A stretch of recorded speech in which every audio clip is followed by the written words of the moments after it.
Academy. आणि आतापर्यंत आपण बऱ्याच काही गोष्टींचा विचार केला सर्क्युलर मोशनमध्ये असताना. सर्क्युलर मोशनमध्ये आपण हॉरिझॉन्टल सर्क्युलर मोशनचा विचार केला. ॲट द सेम टाइम आपण व्हर्टिकल सर्क्युलर मोशनचा आत्ता आपण विचार करत आहोत. हॉरिझॉन्टल सर्क्युलर मोशनमध्ये विविध ॲप्लिकेशन जे काही आहेत, डिफरंट ॲप्लिकेशन जे आहेत, त्याचा उपयोग नेमका कशा प्रकारे होतो या सगळ्यांचा आपण तिकडे विचार केला. आता आपण व्हर्टिकल सर्क्युलर मोशनमध्ये आहोत. व्हर्टिकल सर्क्युलर मोशनमध्ये आपण स्ट्रिंगला एक टायनी मास अटॅच केला आणि त्याला आपण व्हर्टिकल सर्क्युलर मोशनमध्ये रोटेट करायला भाग पाडलं. सो इच अँड एव्हरी पॉईंटमध्ये मिनिमम व्हेलॉसिटी किती असली पाहिजे जेणेकरून तो व्हर्टिकल सर्क्युलर मोशन काय करेल, परफॉर्म करेल. यासाठी आपण तिथे मिनिमम व्हेलॉसिटीचा विचार केला. ज्यावेळेस स्ट्रिंग होती त्यावेळेस टेन्शन होतं, रॉडला आपण टायनी मास अटॅच केला. At the same time tension जे काही होतं ते तिकडे पण होतं, परंतु सम सॉर्ट ऑफ डिफरन्स आपल्याला तिकडे बघायला मिळाला. And we have learn each and everything in that respective chapter, in that respective lesson. आता आपण जाणार आहोत स्पियर ऑफ डेथकडे. आता हा एक सर्कसमधला खेळ आहे आणि या खेळाविषयी आपण काय करणार आहोत, विचार करणार आहोत. स्पियर ऑफ डेथ ज्यावेळेस आपण विचार करतो, हॉरिझॉन्टल सर्क्युलर मोशनमध्ये आपण मौत का कुवा, डेथ वेलचा विचार केला होता. आज आपण इकडे स्पियर ऑफ डेथचा विचार करणार आहोत. तर स्पियर ऑफ डेथमध्ये काय असतं, तर तुम्ही बघू शकतात किंवा तुम्हाला सर्कसमध्ये गेल्यानंतर तुम्ही इमॅजिन केलं असेल की एक तिकडे हॉलो स्पियर असतो आणि तो हॉलो स्पियर त्याच्यामध्ये रायडर्स, कार राईड करणारे असतील किंवा बाईक राईड करणारे असतील, तर ते रायडर्स काय करतात, तर त्या हॉलो स्पियरमध्ये सुरुवातीला ते काय करतात, काही परफॉर्मन्स तिकडे त्यांचा दाखवतात. व्हर्टिकल सर्क्युलर मोशनमध्ये ते तिकडे त्यांचा परफॉर्मन्स दाखवतात, हॉरिझॉन्टल सर्क्युलर मोशनमध्ये परफॉर्मन्स दाखवतात. And how they do with the help of physics याचा आपण आज इकडे विचार करणार आहोत. तर तुम्ही ज्यावेळेस सर्कसमध्ये गेला असाल आणि तो खेळ बघितला असेल त्यावेळेस तुम्हाला एक गोष्ट नक्की लक्षात आली असेल. अँड कोणती आहे ती गोष्ट, तर इकडे काही आपण फिगर काढलेले आहेत. हे व्हर्टिकल सर्क्युलर मोशन परफॉर्म करणारं चित्र आहे आणि हे हॉरिझॉन्टल सर्क्युलर मोशन परफॉर्म करणारं चित्र आहे. याच्यामध्ये आपण इमॅजिनेशन करू शकतो. पण ज्यावेळेस ते एंटर करतात त्या हॉलो स्पियरमध्ये, सुरुवातीला त्यांचं जे काही परफॉर्मन्स असतो ते परफॉर्मन्स छोट्या हॉरिझॉन्टल सर्कलपासून सुरुवात करतात. त्यांचं जे काही स्टार्टिंग आहे तर ते स्टार्ट कशा प्रकारे करतात, तर छोट्या हॉरिझॉन्टल सर्कलपासून ते सुरुवात करतात. And at the same time मग ते छोट्या हॉरिझॉन्टल सर्कलपासून सुरुवात करून ते हॉरिझॉन्टल व्हर्टिकल मध्ये कन्वर्ट होतात. या प्रकारे आपल्याला दिसेल, म्हणजे स्टार्टिंग ते हॉरिझॉन्टल सर्कलनी करतात आणि त्यांचं जे काही तो परफॉर्मन्स आहे व्हर्टिकल सर्कलपर्यंत नेतात. मग डायनामिक्सचा आपण विचार करतोय. when we are thinking about the vertical circular motion and when we are thinking about the horizontal circular motion, डायनामिक्सचा ज्यावेळेस आपण विचार करतो, हॉरिझॉन्टल सर्क्युलर मोशनचा ज्यावेळेस विचार करतो, तर याचा डायनामिक्स आपण कोनिकल पेंड्युलमचं एक ऍप्लिकेशन बघितलेलं आहे. कोनिकल पेंड्युलमचं ऍप्लिकेशन बघितलंय, त्या डायनामिक्स प्रमाणेच आपल्याला इकडे हॉरिझॉन्टल सर्क्युलर मोशनचं डायनामिक्स आपल्याला तिकडे दिसतं. कोनिकल पेंड्युलमच्या जो स्ट्रिंग आहे त्या स्ट्रिंगच्या शेवटाला जो काही आपण टायनी मास अटॅच केलेला होता, तो ज्या पद्धतीने सर्क्युलर मोशन परफॉर्म करतो त्याच पद्धतीने इथे सर्क्युलर मोशन परफॉर्म होत असताना आपल्याला दिसतंय. त्याच पद्धतीने इथे सर्क्युलर मोशन परफॉर्म होत असताना आपल्याला दिसतंय आणि ते आपण तिकडे डायनामिक्स सेम आहे असं आपण कन्सिडर करू शकतो. सपोज इकडे काय आहे, तर इकडे त्या कोनिकल पेंड्युलमचा सपोर्ट आहे आणि अशा प्रकारे आपल्याला तिकडे काय होते, तर कोन लाईक स्ट्रक्चर, एक कोनिकल पेंड्युलमचं डायनामिक्स आपण हॉरिझॉन्टल सर्क्युलर मोशन मध्ये बघितलं होतं, सेम त्याच पद्धतीचं डायनामिक्स आपण इकडे विचारात घेऊ शकतो. व्हर्टिकल सर्क्युलर मोशन मध्ये आपण स्ट्रिंगला टायनी मास अटॅच केला होता आणि त्याला व्हर्टिकली आपण त्याला काय केलेलं होतं, व्हर्टिकली आपण त्याला रोटेट केलं होतं. तर त्या पद्धतीचं डायनामिक्स आपण इकडे व्हर्टिकल सर्क्युलर मोशन मध्ये जो काही स्पियर ऑफ डेथ आहे त्याला आपण मृत्यूगोल असं सुद्धा म्हणतो. तर त्या प्रकारच्या सिच्युएशन मध्ये आपल्याला तिकडे बघायला मिळतं.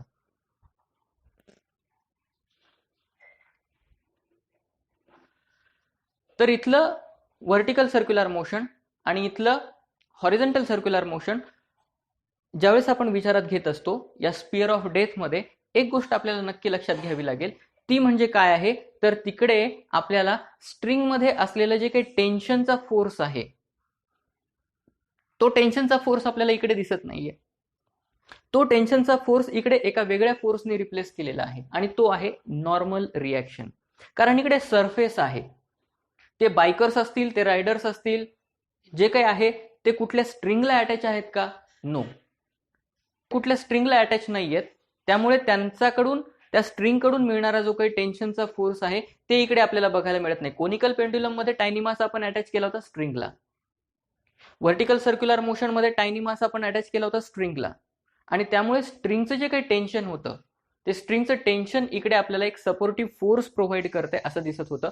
परंतु इथे तसं नाहीये. इथे एक वेगळ्या प्रकारचा फोर्स आहे जो टेन्शनला रिप्लेस करतो, तो आहे normal reaction. Surface provides normal reaction.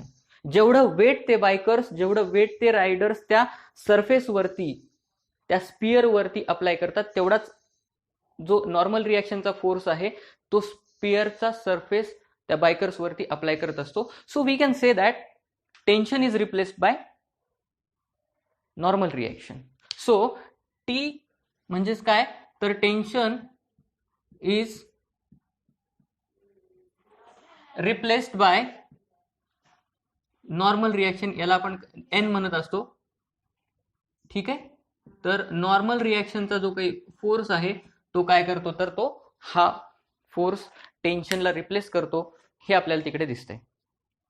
आता दुसरी इकडे आणखी एक सांगण्यासारखी गोष्ट जी आहे त्याच्यामध्ये आपल्याला सांगता येईल की आपण ज्यावेळेस लिनियर मोशन परफॉर्म करत असतो, ठीक आहे, लिनियर मोशन परफॉर्म करत असताना आपल्याला तिकडे लिनियर स्पीड मिळते, आणि आपण हॉरिझॉन्टल सर्क्युलर मोशन असेल किंवा व्हर्टिकल सर्क्युलर मोशन असेल त्यावेळेस आपल्याला तिकडे काय मिळते, तर अँग्युलर व्हेलॉसिटी मिळते. लिनियर स्पीड, लिनियर व्हेलॉसिटी, और अँग्युलर स्पीड, अँग्युलर व्हेलॉसिटी, या गोष्टी आपल्याला तिकडे मिळतात. तर ही गोष्ट आपण एका फॉर्म्युल्याच्या मदतीने विचारात घेऊ शकतो. तर फॉर्म्युला आपल्याकडे आहे. फॉर्म्युला कोणता आहे? लिनियर स्पीडचा फॉर्म्युला आपल्याला माहिती आहे, v is equal to R omega. हा फॉर्म्युला आपल्याला माहिती आहे. आता लक्षात घ्या, इकडे याच्याने आपल्याला लिनियर स्पीड मिळते आणि ओमेगाने आपल्याला अँग्युलर स्पीड मिळते. तर आपण त्याच्यामध्ये विचार करूया की रेडियस हे कमी जास्त झाल्यानंतर काय कमी जास्त होतं. ठीक आहे, आपण काय करूयात, तर आपण इथे लक्षात घ्या की v is equal to, suppose R आपल्याला आता मिळते 5 मीटरचा मिळतंय, रेडियस आपल्याला 5 मीटरचा मिळतंय, तर आपल्याला ओमेगा 5, लिनियर वेलोसिटी 5 ओमेगा इतकी मिळते. रेडियस वाढवली आपण, सपोज आपण काय केली, रेडियस आपण 6 केली, रेडियस काय केली आपण, रेडियस 6 केली, तर आपल्याला इकडे 6 ओमेगा इतकी लिनियर स्पीड मिळाली. रेडियस वाढवली आपण 10 केली, तर 10 ओमेगा आपल्याला तिकडे काय मिळते, तर लिनियर स्पीड मिळते. अँग्युलर स्पीडच्या तुलनेमध्ये आपल्याला लिनियर स्पीड इकडे 10 ओमेगा मिळते. म्हणजे जशा पद्धतीनं आपण रेडियस वाढवत जाऊ, ओमेगा आपण कॉन्स्टंट ठेवलेला आहे असं कन्सिडर केले आणि आपण रेडियस व्हेरी करत आहोत, जशा पद्धतीनं आपण रेडियस वाढवत जाऊ म्हणजेच काय आहे, तर सर्कल मोठा करत जाऊ, तर त्या पद्धतीनं आपल्याला लिनियर व्हेलॉसिटी काय होते, तर लिनियर व्हेलॉसिटी वाढताना दिसते आपल्याला.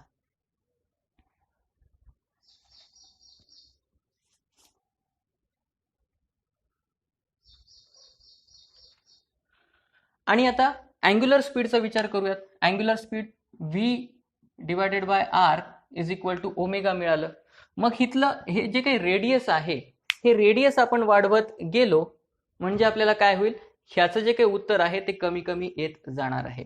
म्हणजे सपोज काय आहे, v divided by 5 is equal to omega, v divided by 6 is equal to omega, v divided by 10 is equal to omega. या पद्धतीनं आपल्याला v डिवायडेड बाय 5 हे उत्तर ऑब्व्हियसली जास्त असणार आहे याच्यापेक्षा, हे उत्तर ऑब्व्हियसली जास्त असणार आहे याच्यापेक्षा. म्हणजे रेडियस वाढवत गेलो तर आपल्याला अँग्युलर स्पीड कमी मिळणार आहे. बरोबर आहे. म्हणजेच आपल्याला काय सांगता येईल, तर linear speed is more for, linear speed is more for what, linear speed is more for larger circle and angular speed is more for smaller circle. सर्कलचा आकार जेवढा कमी जास्त होईल त्या पद्धतीने लिनियर व्हेलॉसिटी आणि अँग्युलर व्हेलॉसिटी मधले फरक आपल्याला इकडे दिसत आहेत. So this is about the sphere of death. हे स्पियर ऑफ डेथ विषयीचा आपण जे काही पूर्णपणे कॉन्सेप्ट आहे ती कॉन्सेप्ट आपण तिकडे विचारात घेतली. अशा पद्धतीनं आपण स्पियर ऑफ डेथचा जो काही कॉन्सेप्ट आहे तो हॉरिझॉन्टल सर्क्युलर मोशनच्या मदतीने ॲज वेल ॲज व्हर्टिकल सर्क्युलर मोशनच्या मदतीने विचारात घेतला. नेक्स्ट जो काही कॉन्सेप्ट आहे तो नेक्स्ट कॉन्सेप्ट आपण विचारात घेणार आहोत, तो म्हणजे आपलं व्हेकल जे काही आहे रोलर कोस्टर आपल्या सगळ्यांनाच माहित असेल. रोलर कोस्टरचा गेम आपण खेळत असताना तिकडे काय आहे तर आपला जो काही व्हेकल आहे ते व्हेकल आपलं काय करतं तर कॉन्व्हेक्स ओव्हर ब्रिज वरून जात असतं. तर तिकडे आपल्याला काही गोष्टी लक्षात घ्यायच्यात, तर त्याचा आपण तिकडे विचार करूया. ओके, तर नेक्स्ट कन्सेप्ट आपल्याकडे vehicle on convex over bridge आहे. याचा आपण विचार करणार आहोत. आपलं एक व्हेकल आहे रोलर कोस्टर. आपल्याला माहितीये रोलर कोस्टरचा जो काही प्रकार आहे तो अम्युजमेंट पार्क मध्ये आपण प्रत्येक वेळेला बघत असतो की this is the very popular game in amusement park. तिकडे आपण बघितल्यानंतर आपल्याला लक्षात येतं की रोलर कोस्टर एक पॉप्युलर गेम. तर याच्यावरती काय आहे तर एक आपलं व्हेकल आहे. ते व्हेकल काय करते त्या रोलर कोस्टर वरून जात आहे असं आपल्याला तिकडे लक्षात येत आहे. तर म्हणजेच आपण त्याला म्हणतोय की vehicle on convex over bridge. मग इकडे कशा प्रकारे आपल्याला आपलं जे काही सर्क्युलर मोशन आहे आणि त्यामध्ये असणारे जे काही बॅलन्सिंग फोर्सेस आहेत ते कशा प्रकारे आपल्याला इकडे अप्लाय करता येतात आणि कशा प्रकारे आपण तो game with the help of physics विचारात घेऊ शकतो त्याचा आपण इकडे विचार करूया. मग व्हेकल ऑन द टॉप आहे. त्या रोलर कोस्टरचा जो काही सर्क्युलर पाथ आहे त्याच्या अगदी टॉपला काय आहे व्हेकल आहे. मग आपल्याला माहित आहे फ्री बॉडी डायग्राम. आपण फ्री बॉडी डायग्राम काढल्यानंतर आपल्याला नक्कीच लक्षात येतं की व्हेकलचं weight mg is downward towards the downward direction. बरोबर आहे. वेट जे काही आहे ते डाऊनवर्ड डिरेक्शनला अप्लाय होतं माहिती आपल्याला. आणि आता इथे टेन्शन आहे का, हा व्हेकल कुठल्या एका प्रकारच्या स्प्रिंगला किंवा रॉडला कशालाच अटॅच झालेला नाहीये. मेरी गो राऊंड असेल किंवा राटपाळणा असेल तिकडे जे काही घोडे असतील, व्हेकल असेल, चेअर असतील, बसायसाठी जे काही केलेलं असेल ते कशाला तरी अटॅच झालेलं असतं. परंतु इथे कुठल्याच गोष्टी अटॅच नाहीये, ना स्ट्रिंगला ना रॉडला. मग आपल्याला इकडे टेन्शन नावाचा जो काही प्रकार आहे, टेन्शन नावाचा जे काही फोर्स आहे ते आपल्याला इकडे मिळतोय का, नाही. इकडे दुसऱ्या प्रकारचा फोर्स आपल्याला मिळतोय. कोणता फोर्स मिळतोय आपल्याला इकडे तर इकडे आपल्याला मिळते normal reaction because of the surface below that vehicle. या व्हेकलच्या खाली असलेलं सरफेस जे आहे ते सरफेस काय करतंय अपवर्ड डिरेक्शनला काय करतंय तर नॉर्मल रिएक्शन इकडे प्रोव्हाइड करतंय. Upward direction in the sense 90 degree to that particular surface. हा जो काही सरफेस आहे या सरफेसच्या 90 डिग्रीला आपल्याला तो ऍक्ट होतोय, अप्लाय होतोय असं तिकडे दिसतंय. मग इकडे नॉर्मल रिएक्शन आहे इन्स्टेड ऑफ टेन्शन. टेन्शनच्या ऐवजी आपल्याला इकडे नॉर्मल रिएक्शन दिसतंय अँड दॅट जेवढं वेट तो सरफेस वरती टाकेल तेवढाच सरफेस तिकडे नॉर्मल रिएक्शन अप्लाय करेल आपल्याला असं माहिती. मग net resultant force towards the centre, what is it?